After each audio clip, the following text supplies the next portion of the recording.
You ask Tiger to solve. This deals with linear equations with one unknown. The final result is x equals 4. Let's solve it step by step. Group all x terms on the left side of the equation. Subtract 4x from both sides. Group like terms.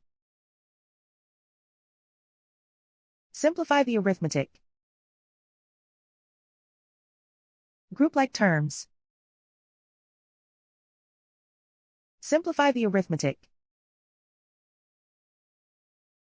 Group all constants on the right side of the equation. Add 5 to both sides.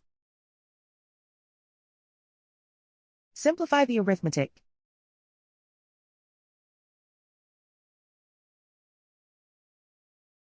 Isolate the x. Divide both sides by 2. Simplify the fraction. Find the greatest common factor of the numerator and denominator. Factor out and cancel the greatest common factor. And so the final result is x equals 4.